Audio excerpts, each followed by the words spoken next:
ओम बड़ा देवाय नमः। ओम महादेवाय नमः।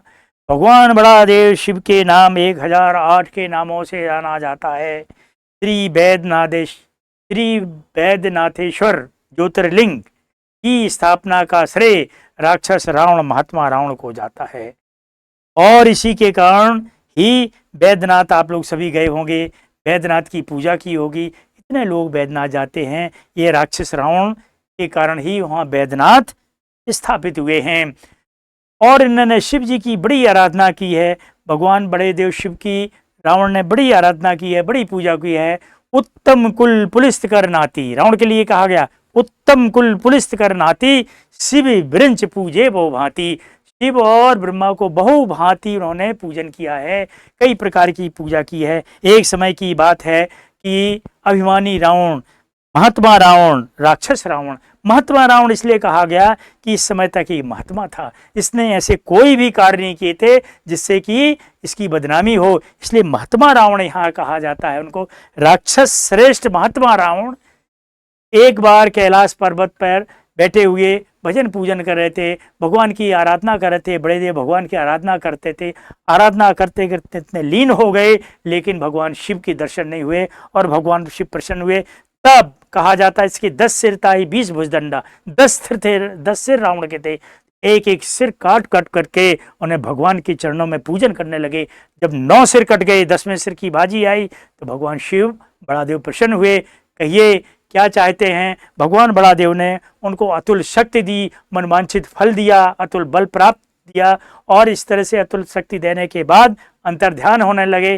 तब रावण ने कहा, हे प्रभु, हे बड़ा देव भगवान शिव, मेरी आराधना स्वीकार करके आपने मुझे सब कुछ दिया। अब मेरी एक ही इच्छा है कि आप लंकापुरी मेरे साथ चलें। ये शिवलिंग को उठा करके मैं ले जाना चाहता हूँ लंकापुरी को।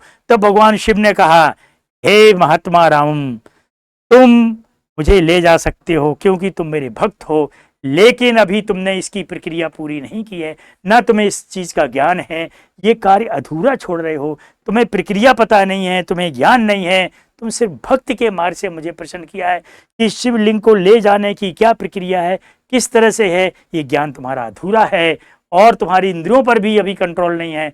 लेकिन तुम मेरे भक्त हो, इसलिए मैं तुम्हें आज्ञा देता हूँ और प्रसन्न होकर के मुझे ले जाइए। तब भगवान को ले जाने लगे।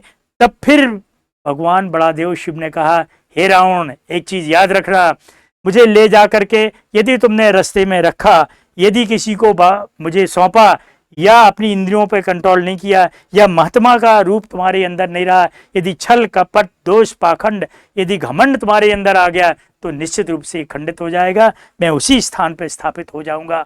रावण ये लेकर के चला और जब रास्ते में बैद्यनाथ के स्थान पे आया तो उनकी इंद्रियों पर कोई कंट्रोल नहीं रहा, सब इंद्रियां उसकी विचलित होने लगी, उनको घमंड आ गया, उनको लोभ आ गया, लालच आ गया और तो और उनको लघु शंका भी आ गई। तब लघु शंका करने के लिए उन्होंने अपना कार्य जो शिवलिंग को ले जाने का था, उन्होंने सीधे शिवलिंग को सौंप दिया एक गोप को। उसको भी ज्ञान ही नहीं था शिवलिंग को ले जाने का, उसने पृथ्वी में रख दिया। जैसे पृथ्वी में रखा वहीं स्थापित हो गए। आज उन्हें वैद्यनाथ के नाम से जानते हैं, वैद्यनाथेश्वर, वैद्यनाथ जहाँ सभी लोग जाते हैं भगवान शिव की आराधना करने जाते हैं, वो सिर्फ रावण के स्थापना के कारण ही वहाँ भगवान उनके कारण ही स्थापना हुई है। तब पुरम शक्ति ने पूछा, हे शिव, हे देवादि देव, हे भगवान बड़ा देव, ये बताइए, रावण आपका बहुत बड़ा भक्त था, फिर भी आप उनके लंकापुरी नहीं गए। तब शिव जी ने बड़े विचार मग्न होकर के कहा, हे देवी, वो मेरा बड़ा भक्त है, लेकिन उसने कार्य अधूरा किया है, अधूरे मन से हुआ है। ये शिवलिंग को ले जाने की प्रक्रिया नहीं है, जो कार्य अधूरे मन से करेगा। मैंने उसे कहा इंद्रियों पे अपने कंट्रोल रखना, अपने संयम रखना, लेकिन इंद्रियां भी उसके बस में रहीं, यहाँ तक तो उसे लघु शंका आ गई और पूरी इंद्रियां उसके बस में नहीं रहीं। इसके बाद उसने अपना कार्य ऐसे व्यक्ति को सौंप दिया जो उस कार्य में सक्षम ही नहीं था, इसलिए मैं वहीं स्थापित हो गया। कहने का तात्पर्य, यदि आप अपना कार्य दूसरे पे सौंपेंगे और आपके अंदर छल दम दोष पाखंड झूठ अन्याय ये सारी चीज़ें रहेंगी और घमंड रहेगा, और जो कार्य अधूरा छोड़ करके आप पुनः भाग जाएंगे, कार्य को अधूरा छोड़ करके जाएंगे और पुनः ये मानेंगे कि मैंने कार्य पूरा कर लिया, तो निश्चित रूप से आपको सफलता नहीं मिलेगी। इन सारी चीज़ों से आपको ये उद्देश्य समझना चाहिए कि इसका उद्देश्य क्या है, हम सफल कैसे हो सकते हैं।